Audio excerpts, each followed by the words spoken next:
Bismillahirrahmanirrahim. Assalamualaikum warahmatullahi wabarakatuh. Alhamdulillahi wahda, wassalatu wassalamu ala man la nabiyya ba'da. Sahabat ashabu jannah yang dirahmati Allah subhanahu wa ta'ala, pembahasan kali ini kita akan membahas tentang kisah Nabi Ishaq alaihi salatu wassalam, yang mana Ishaq ini adalah saudaranya Nabi Ismail alaihi salatu wassalam. Sama ceritanya, tidak banyak dijelaskan oleh Allah di dalam Al-Quran. Allah subhanahu wa ta'ala hanya menceritakan bahwasanya Siti Sarah itu akan diberi anak namanya Ishaq. Dikatakan bahwa Nabi Ishaq lahir 14 tahun setelah lahirnya Nabi Ismail alaihi salatu wassalam, yang mana waktu itu umur Nabi Ibrahim sudah sangat tua dan sudah berumur sekitar 100 tahun.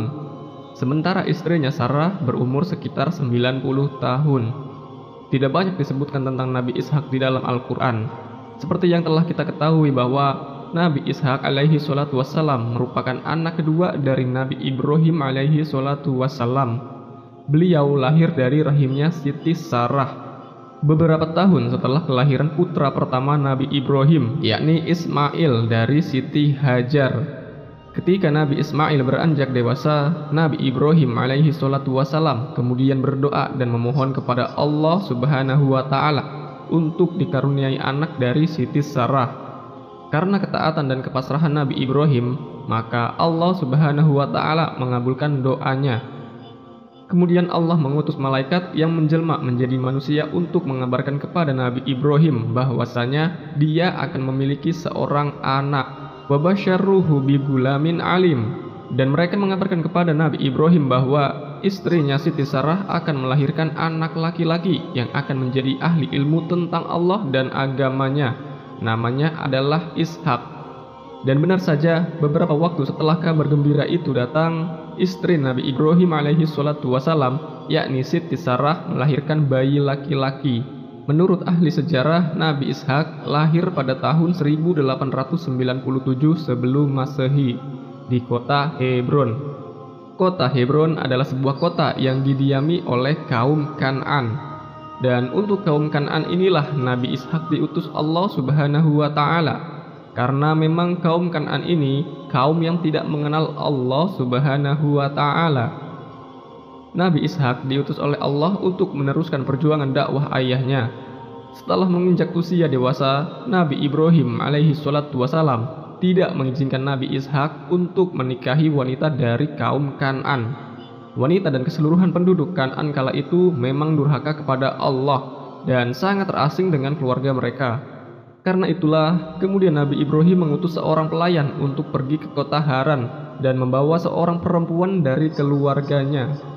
Perempuan yang dimaksud itu adalah Rafiqah binti Batnail bin Nahur, saudaranya Nabi Ibrahim yang kemudian dinikahkan dengan Nabi Ishaq alaihi salatu wassalam. Namun ternyata ujian yang pernah menimpa ayah dan ibunya dialami pula oleh Nabi Ishaq alaihi salatu wassalam, yaitu Rafiqah, istri Nabi Ishaq, juga mengalami hal yang sama seperti sang ibu, yakni tak kunjung mengandung. Nabi Ishaq dan istrinya terus berdoa dengan harapan dan tawakal yang kuat kepada Allah subhanahu wa ta'ala. Sahabat ashabul jannah yang dirahmati Allah subhanahu wa ta'ala, setelah penantian yang cukup panjang, akhirnya Allah kabulkan doanya dan Rafiqah hamil. Allah subhanahu wa ta'ala memberikan anak kembar yang bernama Ais dan Yakub. Betapa bahagianya Nabi Ishaq alaihi salatu wassalam, ia dianugerahi dua orang putra di usianya yang telah tua. Salah satu putranya pula kelak menjadi seorang nabi, ialah Nabi Yakub alaihi salatu wassalam, yang kelak menjadi bapak dari Nabi Yusuf, Benyamin dan saudara-saudaranya. Dan dari anak Yakub inilah cikal bakal Bani Israel. Kenapa disebut Israel? Karena Nabi Yakub alaihi salatu wassalam seringkali melakukan perjalanan di malam hari. Allah subhanahu wa ta'ala menyebut dan memuji Nabi Ibrahim, Nabi Ishaq dan Nabi Yakub di dalam Al-Quran. Wasakur ibadana Ibrahim wa Ishaq wa Yakub ulil aidi wal absor. Dan ingatlah hamba-hamba kami Ibrahim, Ishaq dan Yakub yang mempunyai perbuatan-perbuatan yang besar dan ilmu-ilmu yang tinggi. Inna aksalnahum bi khalisatin jekrodar. Sesungguhnya kami telah mensucikan mereka dengan menganugerahkan kepada mereka akhlak yang tinggi, yaitu selalu mengingatkan manusia kepada negeri akhirat. Wa innahum indana laminal mustafainal akhyar. Dan sesungguhnya mereka pada sisi kami benar-benar termasuk orang-orang pilihan yang paling baik. Nabi Ishak alaihi salatu wassalam diangkat menjadi nabi sesudah ayahnya. Beliau dikenal sebagai ahli ilmu dan hikmah. Nabi Ishak diutus oleh Allah untuk berdakwah di negeri Palestina, khususnya di kota Kan'an dan Syam. Nabi Ishak meneruskan dakwah ayahnya, Nabi Ibrahim yang sudah tua. Seperti halnya nabi-nabi lainnya, maka Nabi Ishak pun diperintahkan untuk mengajarkan cara-cara sholat, puasa, zakat, dan haji, serta meninggalkan perbuatan maksiat pada kaumnya.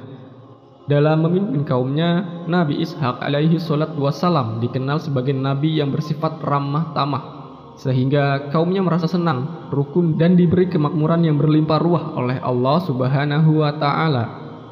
Setelah selesai dengan tugas kenabiannya dan sebagai utusan Allah untuk berdakwah menegakkan agama Allah untuk kaumnya, beliau wafat.